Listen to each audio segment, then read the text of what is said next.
Ah, hello. Oh, here we go.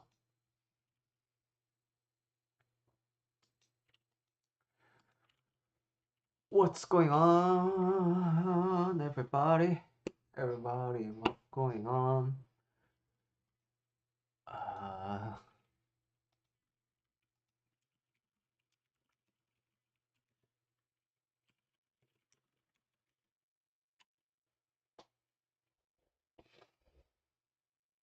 if you are watching this a little bit late, I want to invite you to my Discord channel.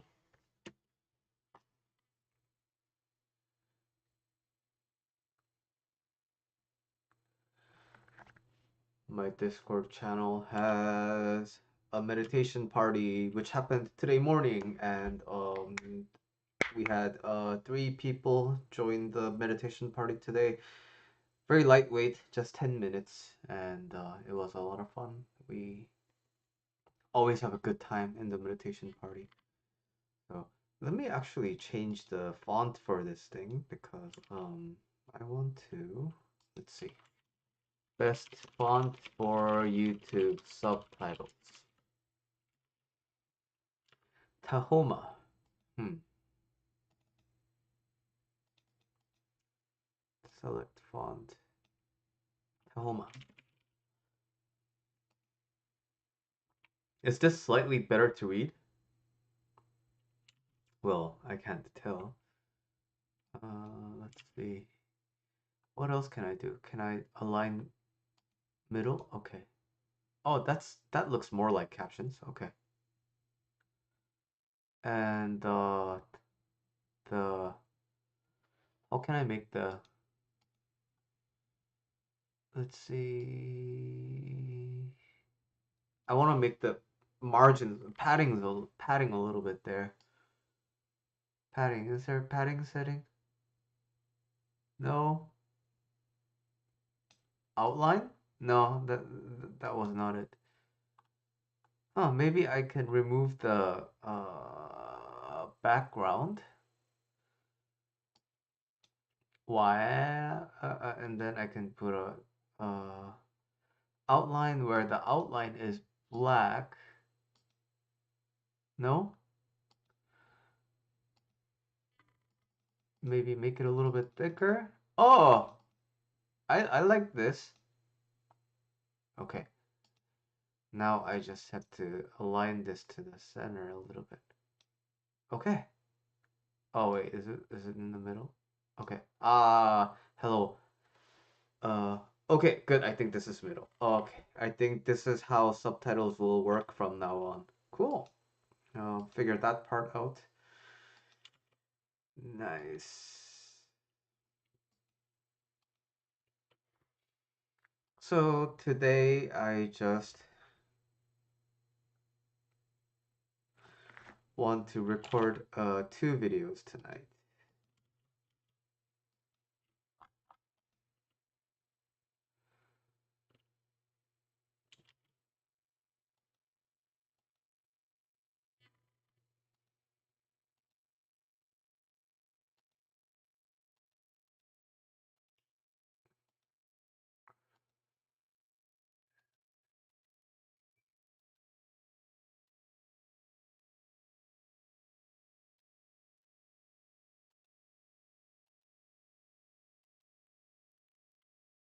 So the first video I want to make today is based on this.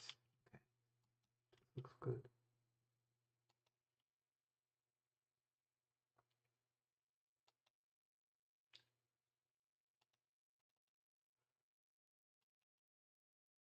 Oh, okay. A few months ago, I made a Reddit comment on a post about being addicted to pornography since 8 years old, and I always have the same opinion. Excuse me.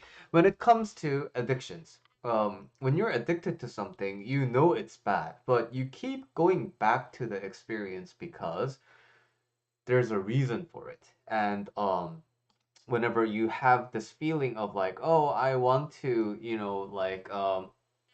inside of you, there's this need that wants to be satisfied, and the addiction always tends to be the only way that need gets actually satisfied. So it can be addiction can be about a lot of different things, right? But I think pornography is a little bit different from other addictions like nicotine or like alcohol or like hard drugs or gambling and things like that. Those are more kind of like psychological, and of course, we're gonna have different videos to talk about that. But specifically for pornography, why I think it's in a bit of a different category compared to other addictions is because pornography is related to a physical need, like that sexual frustration, right? And so it has to do with the body.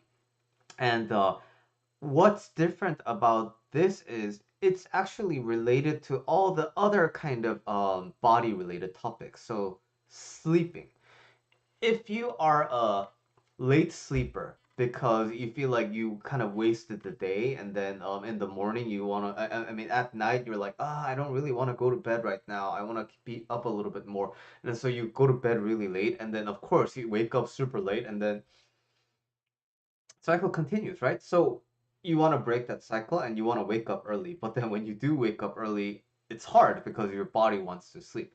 So naturally, that becomes a relationship about your comfort, physical comfort when it comes to sleep.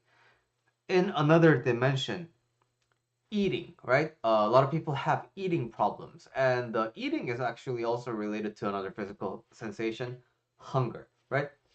And so, just like that, I think pornography and masturbation, these topics have a relation to that sexual frustration that the body experiences, like that need to kind of explode and express itself. Now, in that sense, it's all coming down to whether it be sleep or eating or pornography. It comes down to like control. So, is it bad that you want to masturbate? I think masturbation itself, it's like not really bad, right? It's healthy, and it just depends on your perspective on it. Now, pornography, is it good or bad? Well, now that has some actual like arguments against it, right? Like how the industry treats people, and how it tends to objectify women and so on and so forth.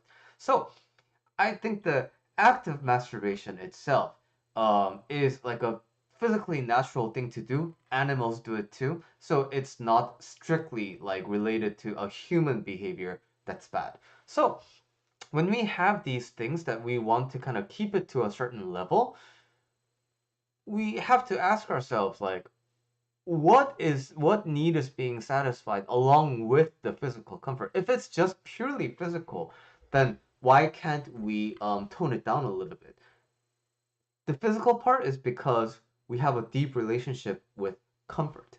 We generally don't want to be uncomfortable. And so and if you're so used to kind of fulfilling your desires for comfort, and suddenly you restrain it, you're gonna have a really hard time kind of like coming to terms with it, simply because that's what the mind does, right? It acclimates, so the same kind of stimulus doesn't hit as hard as before. So now take away the comfort, now you're gonna feel really really bad, and most people don't want to deal with that. So if it's purely physical, then you just want to try and control, see what happens. Take the restraint in a kind of control in a more longer perspective rather than a short term, like I'm gonna quit cold turkey. But now, if it's not just physical, if it has to do with like, oh, I feel really XYZ, then that needs to be observed, right? And that's why that's related to the other type of addiction. Like what need underneath of here, what need is being satisfied by this action? And this person who commented 8 hours ago said, I can't figure it out honestly. I just know I'm addicted to this stuff. So no worries, because 90% of people are. People generally have a experience of underthinking about their problems. It's not specific enough. And so what I recommend is just stop, not to like have this great experience of quitting cold turkey and everything, but more like stopping for the sake of stopping, because once you stop, the reasons will start surfacing up, and those will be more specific than while engaged in the act. Why do I want to do this? Because once you stop, your brain needs to justify the actions to you, and the more you stop it, the stronger the justifications will become. And so, if you can catch those justifications mid flight, then you will have a clearer insight onto your addiction. That was video number one.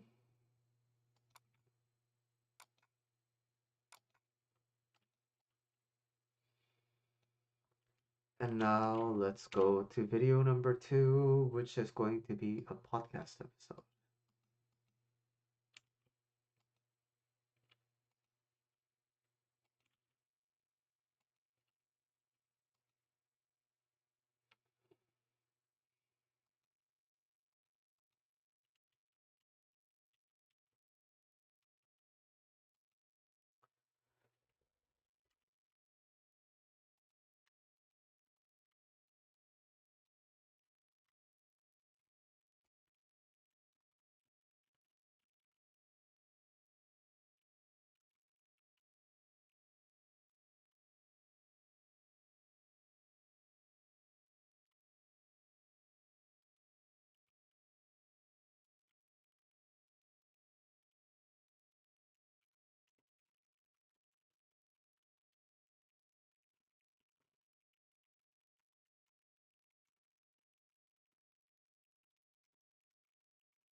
Hello and welcome to another podcast episode for the July Life Coach universe. Today I want to talk about a part of my Buddhism practice, and it is bowing. Most of my viewers and the audience know that I am a heavy meditator, but to be completely honest, I don't think I would consider myself a heavy meditator, though I do it every day. What actually gives me a lot of power is the bowing, but I don't really talk about the bowing as much as meditation, simply because it's just a hotter topic. There's more questions around it, and so that's kind of the reason only why I talk about meditation more often. But to my belief system, I think bowing is the more powerful practice that I engage in. So, in terms of practice, the four, or I mean, maybe a fifth one, the four practices that I primarily engage in every day is number one, waking up at specific time early. So, I wake up at 6 a.m. right now, but with the time shift that's coming up, I will be waking up at 5 a.m. And now that's the first part, and the second part is bowing in the morning right after I wake up 108 times. It's from starting from standing, and then you go down to the kneel, put your forehead to the ground, and lift your palm up, and then reverse everything to stand up again. That counts as one bow. And I do that 108 times every morning. And practice number three is meditation. I try to meditate at least 5 minutes every day. And some days I go longer. Some days I just stop at 5 minutes. But every day there's no exceptions. I always do it. And number four is something that I recently introduced to the mix. If I'm not expecting a lot of physical activity for the upcoming days, I eat one meal a day, and I do not eat until I am full. And that is like the primary four, practices that I do. And the fifth one's something that I do time to time is like a cold bath or like a cold shower or sometimes an ice bath.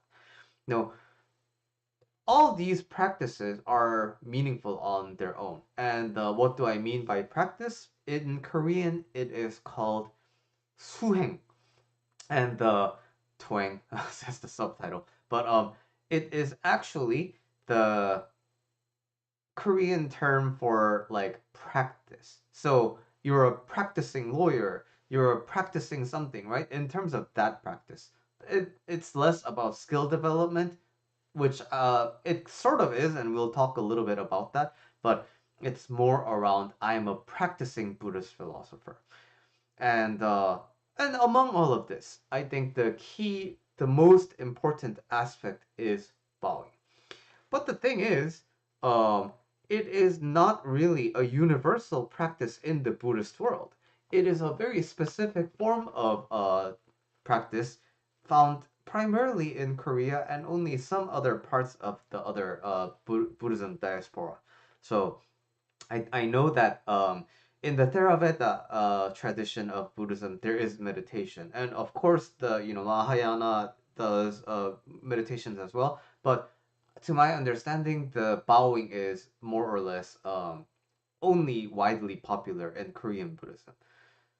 But since I started doing it, I saw a lot of changes in my life. I like everything about it. And does it mean this is easy? No, but I want to give you my 5 reasons why I am deeply in love with bowing, and why, if you're inclined to try it, you should try it too. Reason number one is the skill development part. Bowing in the morning every day for 108 times develops a very specific kind of skill.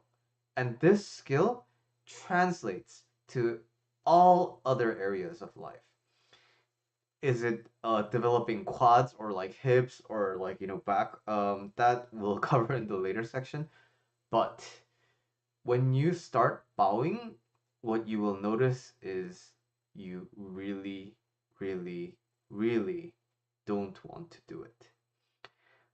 At the first 10 or so, you feel good. It's like, oh yeah, I know I got this. Like I said I would do it, and here I am, and you're feeling good.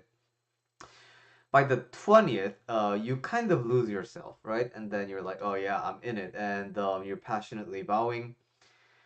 And by the 30th, your body starts to kind of like burn and like, I don't know, this feels kind of hard. And then by the 40th and 50th, you're just gonna start hating everything. You're gonna take breaks, you're gonna take water breaks, and then you're gonna lament the fact that you tried to do this. And around the 70 mark, I find that it sort of becomes easy again because you kind of push through the kind of difficult part, and then you start to get on a roll until starting in the 80s and then into the 90s and hundreds. And then I think the hardest ones are from 100 to 108, because the finish line is in sight. So what I'm saying is about 80% of the bows you will do against your will. And as you take the breaks, you're gonna get a sip of water, and you're gonna look at the bead. And for abbreviation, I'm gonna use this as the bead that my wife made for me. So with one bow, one bead, right? One bow, one bead, one bow, one bead. And I do this for like 3 loops of this. And so when you first do this, you're gonna look at how many are remaining, and you're gonna sigh because there's so much left to do. And then you keep going and keep going, and like, oh, is this enough? And then you look again, and there's so much more left to go. And then you keep going and keep going, and the whole time you're gonna notice that you're looking at this, and it will definitely stress you out. But what ultimately moves the beats is the actual bowing. Thinking about bowing and feeling miserable about it and hating everything and getting 2 more cups of water, it does nothing to progress your bows. So how can you actually do 108 bows. There is no other way. How do I make it easy? You just do it. How can I become better at it? You just do it. And this doing, even in the midst of not wanting to do it, and you repeat that 108 times, that is the skill of accessing your will. Because how many times have you given up on something because it's hard? How many things have you tried and tried to sustain but didn't because it is so hard? There are so many reasons to not do things. Overwhelm, fatigue, you're sick and you don't want to do it and it's too tedious, it's uncomfortable. When you listen to any one of these reasons to not do it, then you will most likely end up not doing it forever. And it's a very unfair game of doing something, wanting to do something. It's one desire versus like tens and tens of reasons to not. But every morning, when you move through that resistance, when you overcome yourself and connect to that will, yes, there are tens and tens of reasons to not do it, but I am going to do it because I decided to do it. And that commitment, that will, once you learn how to access it, it's a skill that carries over to every single other aspect of your life. And the point about the only way to get things done is to do it is one of the most valuable lessons that you will integrate into your body. So yeah, like yeah, I guess you could do that, like that all sounds good and like a lot of knowledge, like oh yeah, I guess those are really nice bits of knowledge. So there's a big difference between knowledge sitting in your head and it actually integrating it into your life. And through the exercise and practice of bowing every morning, you will not only come to accessing it, but also integrating it into your life. And you will learn how to do anything. So that is the biggest reason why I think bowing is so important. And moreover, this is why I think bowing has the shortest time to return.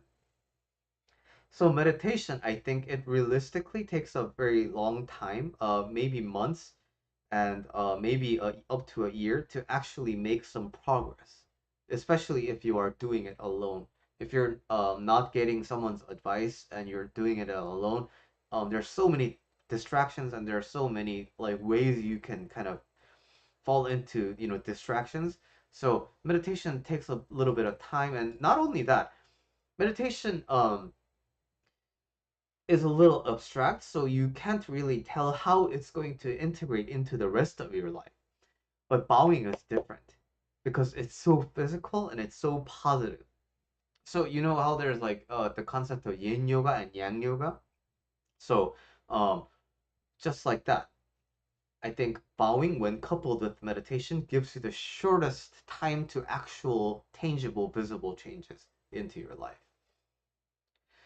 Now let's talk about reason number two. When you bow every day in the morning, you start to form this trust relationship with yourself because it will feel hard to do it the next day when you're about to go to sleep. Oh crap. I need to wake up again and I need to do it all over again. So it feels like a big burden, right? But the thing is, in my personal opinion, the second day is the hardest because your muscles will be so sore by the second day that you'll have trouble getting out of bed. And third day is not as hard as day number two, but third day is also really, really hard and really, really painful. And I think by the fifth day, you kind of get used to the groove.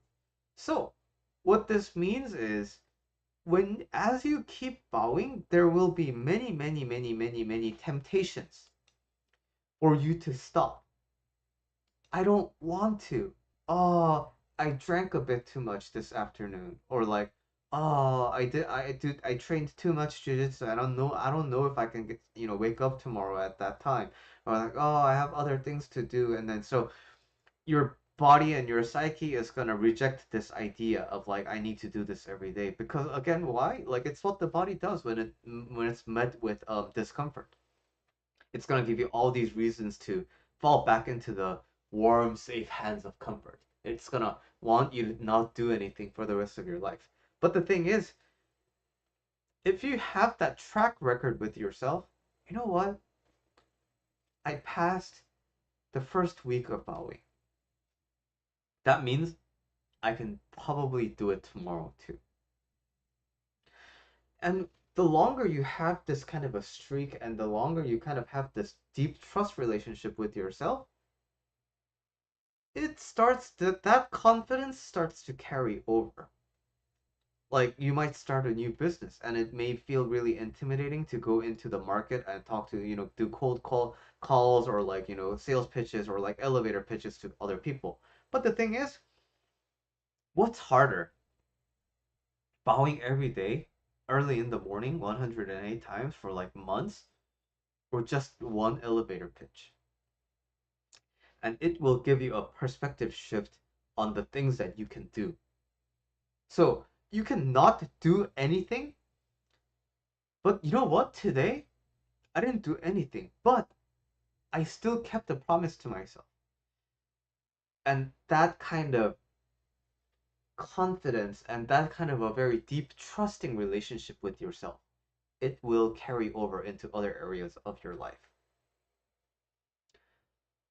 Number three, you cannot underestimate the physical health benefits of bowing. Your legs will become so strong, especially around the quads. You're gonna start to feel muscles that you didn't even know you had. And you know what? There's the in the bodybuilding and fitness community, there's always that meme of don't skip leg day, right? Well, guess what? If you bow every day, it's everyday calisthenics and every day your body weight 108 reps. So it just becomes a really good way to exercise and it sets your base like is it BMI? It sets your base metabolism, right? Because you have a constant energy expenditure at a fixed time every day. And that again, sustained over time, it cannot be it cannot be ignored. And I really emphasize the aspect of repetition and consistency, right? So the goal here that's usually recommended to Korean Buddhism followers is that if you do this for 1,000 days, then you can clean your karma. And that's sort of the reason why I started this practice as well. But the it's kind of a transaction that you put with yourself, right? Oh, no, I have to do this. It's and I if I want to cleanse my karma, I have to do 1,000 days straight. And when you kind of make that forced to deal with yourself, it's gonna feel really bad. So if you try to stick to this routine, what's gonna happen is, you know what? After a certain point, you're gonna need to commit to, okay, I'm gonna make this the priority. I'm gonna bow even when I'm sick. And that's happened to me multiple times. I've had the cold, I've had the flu, but even then, with the fever, still woke up at the same time and I still bowed. That's my dedication because I committed to myself, right? And so this is still related to the physical health benefits because when you start forming your life around this practice, then there's no way you are going to engage in an unhealthy habit. Because the moment you engage in an unhealthy habit, you're gonna feel double, triple the effect of that unhealthy habit the next day. And then you always have the option of, okay, I can either not do this unhealthy thing, or I can just forego this urge and need to do the unhealthy thing and stick to my routine. And the more you practice bowing, the more you practice the basic Buddhist practices, naturally, the more you will distance yourself from habits that are not healthy for you. So that's how the bowing interacts with your physical health in terms of your muscles, but at the same time, general physical health because of good health habits. If you want to wake up at 6 a.m. or 5 a.m., you have the option of going to bed at 2 a.m. and sleeping only like 3-4 hours, but you're going to quickly find out that that's sort of impossible to sustain. So you will adjust your bedtime. And in order to adjust for your bedtime, you will go to bed early. And in order to go to bed early, you will get a lot more things done in your day. And when you get a lot more things done in your day, guess what the side effect is? You will waste less time. You're going to spend less time ruminating. You're going to spend less time doing like things that don't really serve you because you know that your day is just filled with time to actually do something about your life. So that is reason number 3, and reason number 4 is sort of related to the above 3 points. But when you commit to this practice, it's a big commitment because um, not only because it is physically challenging and taxing, but you will start to understand that your life will start changing fairly quickly once you integrate this into actual life. How hard is this? It's so hard that I recommend this to my clients all the time. Only one person does it with me. That's how hard it is. People try it for one day, and even in one day, they see the benefits, but then they cannot continue to the next day. That's how actually challenging this is. So, when you decide to do it, a lot of people actually try to do it consistently, but then they fall off the bandwagon. That's also good because it's better than not having done it. And you know what? There's nothing stopping you from starting again tomorrow. So, as you make this big commitment, you are going to see a relatively quick payoff. And when you start getting that payoff, then it will really, related to the just discussed point, you're going to start celebrating your life because you're gonna start to actually live it. You woke up this early. You did this really physically taxing thing and you cleared up your mind with meditation. And now you see the sunrise. The whole day is ahead of you.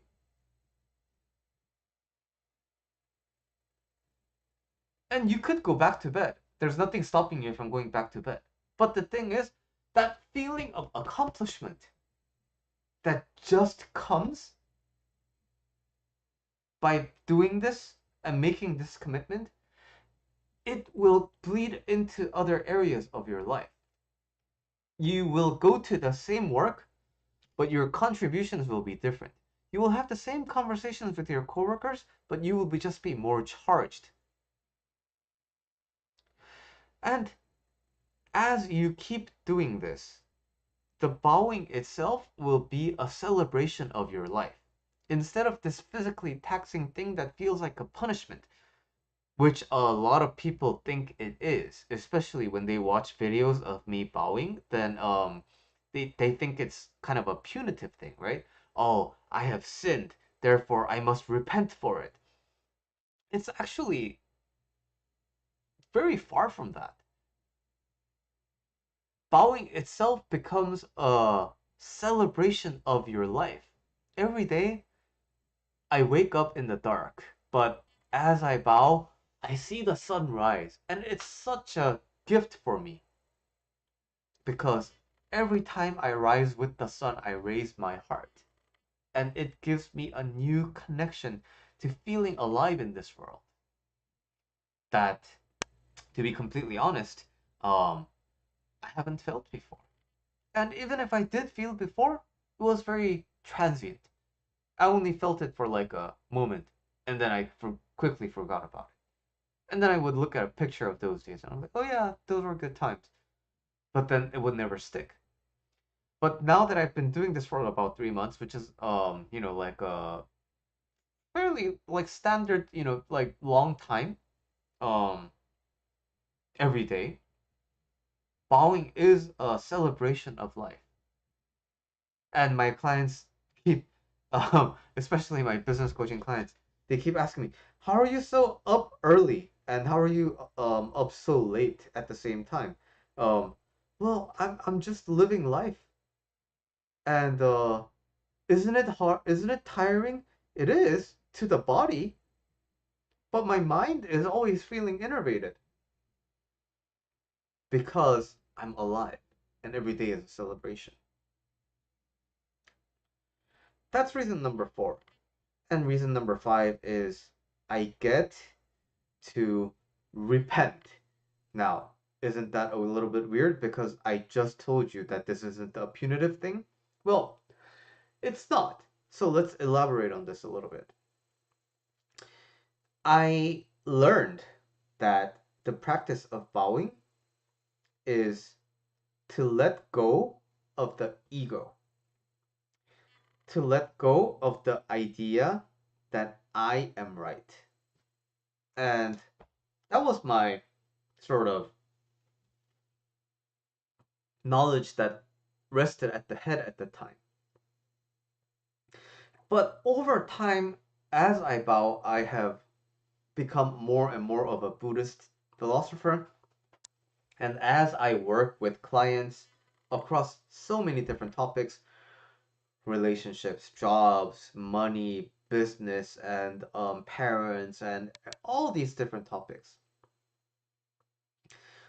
the core of what's at the suffering is holding on to this idea that formed from faulty understanding of the world. So it's like holding a magnifying glass into your eye and thinking everything is too big. And I would say, well, let go of the magnifying glass. But this is less of a criticism, but more like an observation. But how? How? This is the only life I know. I can't let go. Like, why would I let go of this? This is the only thing that makes sense. This sort of resistance to letting go of this idea or ego or images that formed inside of your head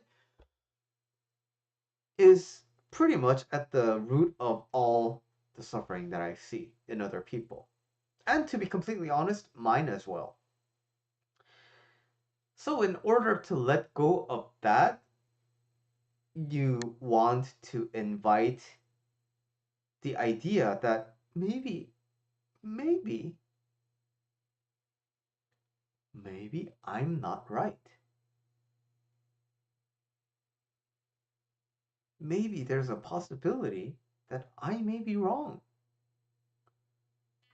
Maybe there's a possibility that what I considered to be so right and obviously right was not. And maybe there's a chance that my stubbornness to hold on to this perspective could have caused a lot of suffering to other people and could have caused a lot of suffering for myself. So it's less about the absolute idea of this is right, this is wrong. Why is it less about that? Because in Buddhism, there is no absolute right or wrong because everything is up to perspective. So it's less about you did something absolutely wrong, therefore you must be punished in hell. It's less about that. It's more like, ah, this thing could be seen from all these different perspectives. And I was so adamant about my perspective that I forgot, I insulted other people. For example, this is my name card, but I held on to the belief that it's a line. And other people told me it's not a line. And I called those people stupid. And I was so angry at them because they weren't seeing my point. And I thought they were so ridiculous. And I called them names and, I got so angry over that. But, ah, now I see that it wasn't a line. Moreover, you could argue, I thought this was emerald green or teal. And I was so obsessed and I was so attached to this idea. Oh, but now I see there was a white side to it. Oh, and this is the kind of ego that you detach from with bowing. But why specifically bowing? It has to do with the basic human psychosomatic experience. Suppose you're at camp and you're hanging out with the people around you during the bedtime, and then you're in your sleeping bags, and then you're lying down, and then you're reflecting upon the day. And then suppose you start getting into an argument. What? No, no, no, I didn't say that. What? No, no, come on, man. Like, why would you say things like that? And then now the argument escalates. Would you continue laying down? No, you would hold up. You would get out of your sleeping bag and sit down to talk about this, right? And then suppose the argument escalates even further. What would you do? You would stand up, right? And then when you're on the verge of fighting, you're not like this, right? When you're so on the verge of fighting, and when you're so holding on to your belief and you're right, you're not like this. You're like, right? Your posture is upright. You're defiant and you're looking up into the sky and you're asserting your dominance and correctness and everything. Bowing is just reverse engineering that. Bowing is kneeling, which is symbolically across many different cultures, something that you would do only if you recognize that you are not in the right. And then you're not just slightly bowing like this, you're putting your forehead on the mat, which is again something you would do when you are so detached from the idea of your right. And then you open your palm. It's like the ultimate asking for mercy, right? So that's the symbolism that's inherent in the psychosomatic experience of bowing.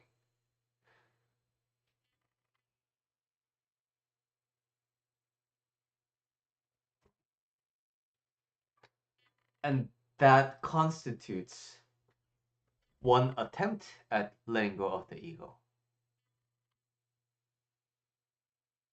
And why is there 108 bows? It's a 108 is a number that's symbolic in Hinduism and Buddhism, but there are lots of interpretations, right? But the core of the number 108 is it is the possible number of all types of sufferings that a human can endure. So basically, every morning you are trying to wash away and let go of 108 sufferings, one bow at a time. And that, my friends, is why I bow every morning 108 times. And if you want to get started, number one, you have to understand that it's not going to be easy. Number two, it will have a very, very, very relatively short time to return. And number three, you can get started as early as tomorrow. But why do we wake up early to do it? It's because we want to always be overcoming our comfort so that we are in charge of our lives instead of our comfort. So that is the concluding remark for this episode, and that's why I bow. I will see you in the next episode, and thank you so much for listening. And as always, if you have a topic request or have general feedback about the podcast, you can leave them as a comment on YouTube or Substack, or email me at billy@julylifecoach.com, and I'll be very happy to listen to your feedback. Thank you so much for listening. See you in the next episode. Okay, that was the two videos I wanted to make today. So let us start uploading.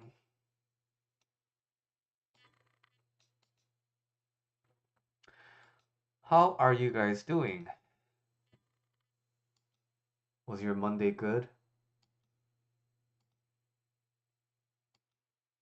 My Monday was generally okay. Oh, and for the people who are gonna be watching the VOD, I've been taking a lot more pictures of my dogs because I wanted to show it off to you.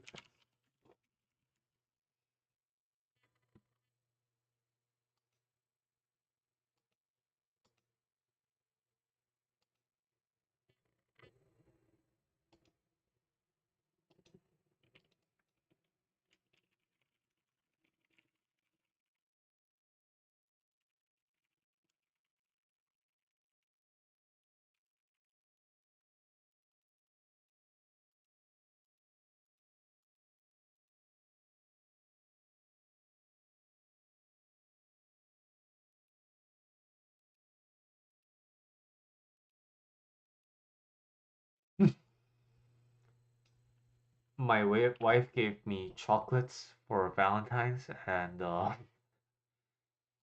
been taking a picture with the chocolate with the dogs every day.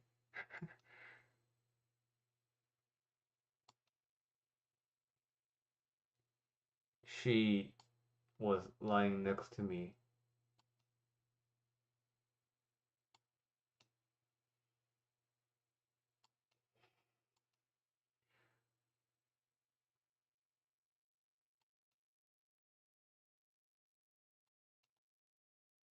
Another chocolate shot. Hey, dog painting dog.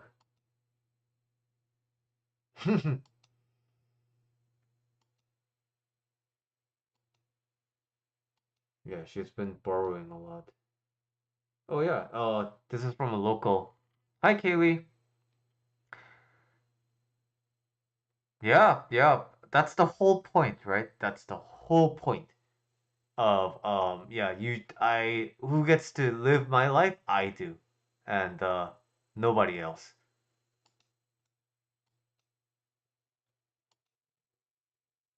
I did laundry for my blanket. Moonbow. I love seeing moonbows. This is me after meditating, and while I was meditating, he sat on my lap.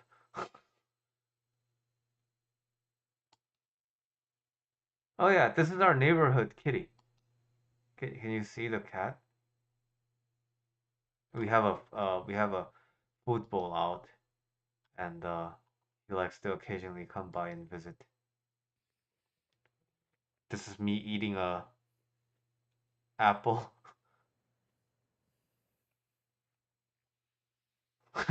and the dogs are begging for a bite.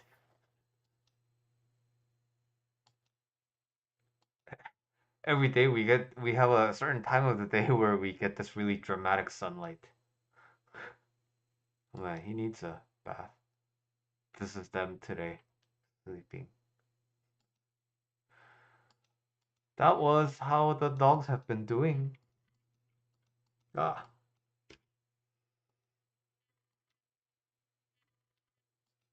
yeah, I think so many people stay in the you know the the most um passionate tears that I see from clients, it's actually from uh people. You would think that it's from people who overcame like trauma, or like went through like a really big life experience, or like processed grief and things like that, right? But actually, the biggest tears I see from clients is from is when they realize that they spent their entire life just giving into comfort and not doing anything. And when they really get into touch with the fact that they more or less kind of like did nothing with their life just outside of being comfortable, the tears of regret that come from that, oh man, those are the most intense tears. You have parrots? Holy crap. Do you have like an animal farm or something? You have lots of animals. You know, I love birds. And I really want birds, but number one, they live for like 20 something years, right? And that's a big commitment. And number two, my wife doesn't like the uh powdery stuff that they have in their feathers, especially the really colorful parrots. But I love parrots. They're so smart, and they're amazing. But yeah, my wife is a very clean person, and she doesn't like the powder and stuff like that.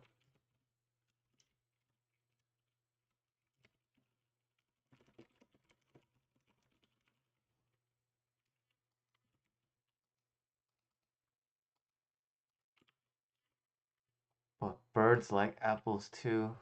I think apples are such a delicious treat for everyone. You know, I wasn't a big fan of apples, and my dad live up to 30. That's a big commitment. My dad loves apples, and I don't. I thought, but I always enjoyed drinking apple juice. So whenever I go to a hotel and they have a breakfast, I would always opt for an apple juice. I like apple juice. And then I hit like 30 something, and then I noticed myself like, huh, apples are pretty good. And oh, now I know why. You know what I don't like about apples? The cores. And then I learned that there's such a thing called a corer. And so I have this apple, and then I can just shove the corer into it, and then boom, suddenly apple with no core. So it's like all the good of the apple with none of the bad. And then so since then, I purchased the corer, and then I get one of the Fuji apples, and then boom, and then I get a potato peeler, and then just like go to town on it. Since then, apples have been a staple of my breakfast. I love apples now, and yeah. But I think also another part of it is Korean apple is I think It's sometimes really soggy, but I think the Fuji apples in my neighborhood are really juicy and crisp. I like crisp apples. And sometimes I like to have the Granny Smiths with a lot of peanuts and caramel dip. But that's a little bit of work for one apple, so I usually go the path of least effort, and so I just yeah. Oh man. Yeah, there's some like Korean YouTubers who have like four parrots, and they're all they just have so much personality, and but some of them have really good feathers, but others have like they have a bit of a like a balding, shedding, especially around the chest area. And apparently it's like atopic dermatitis for humans. You don't know where like why they get it, and apparently it's very stressful for the humans as well because it looks really unhealthy. But yeah. And I also learned that it's not really just about the human voice. They also do like a lot of the cell phone sounds, right? Especially if they're really used to hearing it. Yeah, that will yeah. Not rabbits. Parrots are so cool. Love parrots. There's a cafe in Korea that I used to go to, and they had like a resident parrot. It was well, not that. Yeah, that was so cool, man. I wish I had a bird, but I'm not sure. The powder is one thing, but the poop, I'm not sure if my wife can endure the poop. Poop.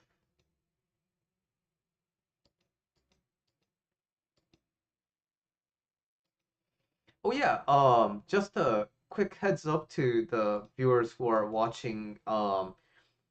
Remember a few days ago where I invited Julianne to talk about friendships? Well, I have another one, another friend invitation. She's a art coach. But she is going to show you how to basically get in touch with your intuition and all your creativity and all your personal power and everything with art.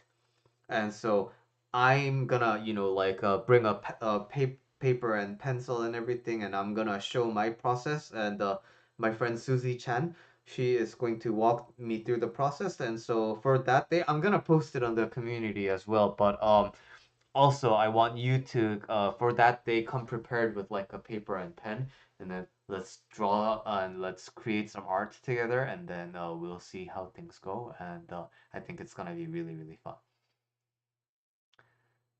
Ah, mentally stimulated enough? Yeah, yeah, yeah. So like, yeah, that's the like, but apparently for this YouTuber, like, that's the videos you from the videos you can really tell that the parrots are having a really really good time. Um, they do like they take apparently there's like bird parks like a dog park in Korea. So they take their parrots there for like bird like flying exercises and flying like lessons because apparently they have to learn that. And so they do all this kind of like mentally simulating things and then they still experience it. So they get a lot of comments about, oh, you're not taking like good care of your birds and blah blah blah blah. And then so apparently it's like just really stressful for everybody involved. But yeah, I mean, it doesn't seem to be like a big health risk, at least, because the birds seem super healthy and it's very evident that they are very, very, very loved. So that's good. I love it when animals are well taken care of. Man, today for some reason, in one of my coaching calls, I was really like vocal, and because of that, I'm losing my voice a little bit. I was like yelling, I guess. Crazy me. Crazy me. I want to. Again, this is for the viewers. If you are watching, I'm thinking of some ideas about like merchandise for my channel. So, if you have any ideas for merchandise, especially related to mental health and life coaching, I would love to take your ideas because why am I crowdsourcing ideas instead of thinking of my own?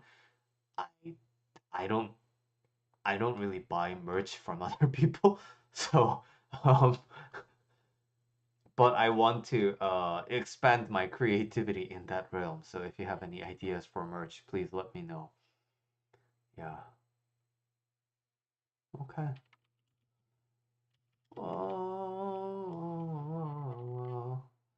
All right. Well, I haven't streamed for a while, but streamed an hour today. Maybe I think I'm gonna come back tomorrow too. The end of February has been kind of been busy because my business program is coming to an end soon, so been doing a lot of support, but I should be becoming more regular in the future.